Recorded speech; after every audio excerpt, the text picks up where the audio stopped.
October 24th, 2012, Wednesday. First team had just entered the dining room for their after-match dinner. Tonight was first team against fourth team and second team against sixth team. Both first and second team walked away with easy wins. Second team had yet to arrive. Darkspeed took stock of the room at super speed. Time froze around him as he walked around the room to look at the alphas and coaches that were in the room. Spurs is eating all the crab cakes, he thought as he walked around the room. Darkspeed did this once in a while to drill himself on people's names and prep himself for the evening. Mr. A.K.A. coaches fourth team. I see 4 Echoes around the room. No Connors yet. Dr. DeClue. Fourth team is the Echoes, Port, Granite, Morph, Jacked, Flare. Sixth team is Shockwave, Avian, Aztec, Ghost, Zoner, Chain. I can't get over the wings on Avian, Darkspeed thought as he stopped to look at the wings. Keep moving or someone will see the blur. Oh, we have the sausage snacks. I love those. Careful or someone will feel the vibration, he thought to himself as he picked up a handful of food. Darkspeed knew if he bumped something at high speed, it would sound like a bullet ricocheting off something. He ate one of the sausages as he made his way back to his mark and let his super speed die down. She glanced over at Darkspeed. Did you just blink away? A little, Darkspeed said with a full mouth. Piggy couldn't wait for the rest of us, Olympian said. Bioforce used her shape-shifting powers to sound like Darkspeed. I only eat 4 times a day. How could I possibly wait 2 minutes to walk over to the table at normal speed? It wasn't that. Darkspeed tried to defend himself as his team walked to greet the other teams in attendance. It was super speed practice. Coach Smith made his way over to Darkspeed to talk to him about the match. Smith had taken a sudden liking to Darkspeed and wanted Ranger to hang out with him more. Darkspeed figured it was because Ranger and he would have to work together in New York. It made sense that they should be friends and learn to work together. Olympian made his way over to the other hitters, Granite and Aztec. In his mind, Olympian was captain of the hitters, the star athlete, the warrior with no weakness, and they seemed to think of him that way too. Olympian and the 2 other hitters started talking about combat class and nothing else. To them, that was the best part of their day. Bioforce and Virtuoso stuck together. The 2 of them stood together and stayed off to the side watching the rest of the group. Virtuoso opened the party line between just the 2 of them. Cosmos and she started talking with Jacked and Zoner. So, the power that we thought was dangerous was the Omni power coming to the surface? Jacked asked. Yeah, and without knowing how to channel it, it just burst out.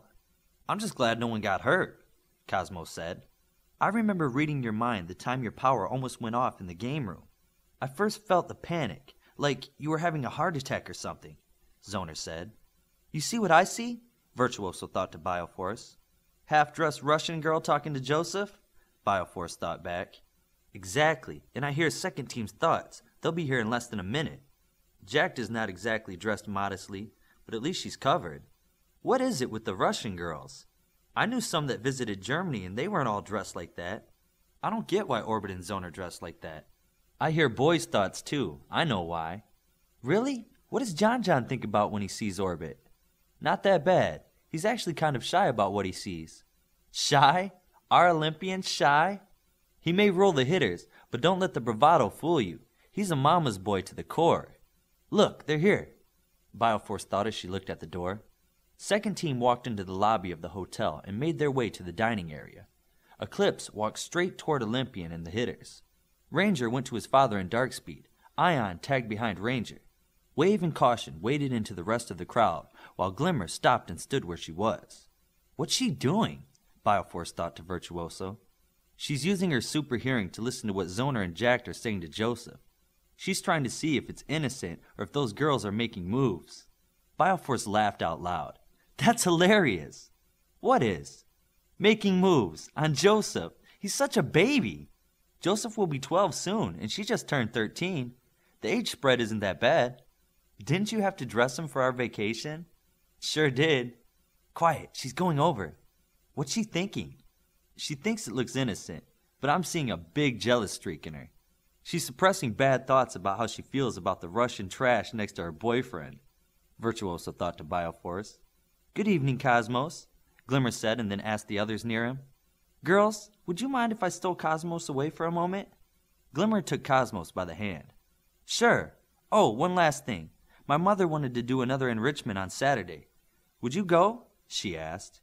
Sure, I love your mom, Cosmos said as he was led away. Why did she suppress those thoughts? Bioforce asked Virtuoso. Her mother, the Stealth, taught her how to keep certain thoughts from the surface of her mind. I don't think Zona heard her thoughts or what she thinks of her. Stealths can do that? Anyone can do that with training. She can do it too. I only hear what she's thinking at the moment. If I want to know something, I kind of have to dig around. It's quite the discipline. What kind of enrichment do you do with She's mother?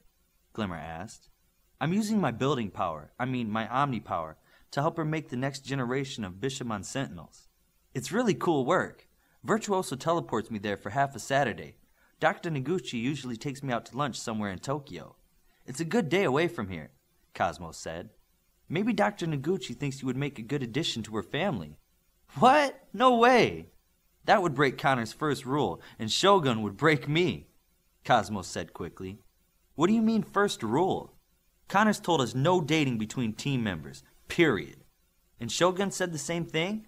No, it's more complicated than that, Cosmos said slowly. How so? She wants to make sure the name Shogun is carried on in Japan. She thinks she needs to marry Japanese for that. Oh, I see. Glimmer liked hearing that 3 of the prettiest girls were no longer her competition. I don't want to talk about this. The whole who might be a match for who thing has been beat to death in my dorm. If you want to talk, let's talk about something else, Cosmos said as delicately as he could. Glimmer smiled her best. I'm glad you're honest about your feelings. What would you like to talk about? Cosmos smiled back. I'm not a slacker. I talked to Miss Waldron yesterday, and today we started working a few minutes a day on the French language. I hope that you can add to what she teaches me. I think I can. What have you gone over so far? Connors was late in coming to dinner and made his way straight over to Dr. DeClute. It's been 2 days. Any fallout from the HU about our new Omni on the scene? Making it public like that was a bold move. Some are saying it should have been kept secret until he was older, and some are saying out in the open is the best way to protect him. Almost everyone says it would have been almost impossible to keep secret, so no one faults you for doing it that way, Dr. DeClute said. I'm sorry I had to keep you in the dark like that. I didn't even tell the boy until the other students were on vacation. Did you just call him a boy and not an alpha? You always lecture others about calling them alphas. True, but he's so young. I feel sorry he didn't have a few more years before it hit him. It's peacetime. Now is just as good as any time to train him. Not all your alphas can come to you at the time of your choosing. You're right, although it would be easier if they did. Just do the world a favor and train him up right. The world misses Omni and wants another one. No, the word order is different in French, Glimmer said. Okay, I need some paper or something to take notes, Cosmos said. Stop thinking. Stop trying to make this an engineering project and just listen. Glimmer took a deep breath and placed both of her hands on her face in frustration. Americans need things to make sense, and they want their answers immediately. Nothing is ever fast enough. Language is not just about memorizing words. It's a form of artful communication. You're not a pilot trying to learn to ask permission to land in Paris. You want to learn a real language, right? Yes. Then don't try so hard. Practice, yes, but don't become stressed about practice. Learning should be fun, not a challenge to be fought through. Would you like to know the secret to being a Parisian? Parisian is a person from Paris, right? Cosmos asked. Yes. Would you like to know the secret? Yes. Today, people are taught computers, math, science, and all kinds of facts and figures. People all over the world learn to think and think and think and put everything in neat little boxes that make perfect sense. Then, teams of people categorize and label the boxes for the others to debate over. The whole world thinks with their head.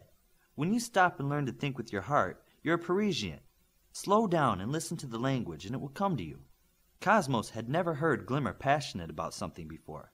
If you feel that strongly about it, I'll try it your way. Good. From the beginning again, and no notes. Never any notes, Glimmer said and continued with their lesson. Darkspeed waited and made his way over to Connors as he finished speaking to Dr. DeClute. I finished reviewing the files you gave me. If you have time after dinner, I'd like to go over them. Sure, about a half an hour after dinner. Sound good?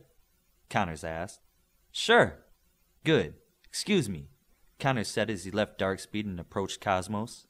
Cosmos, I need to speak to you for a moment.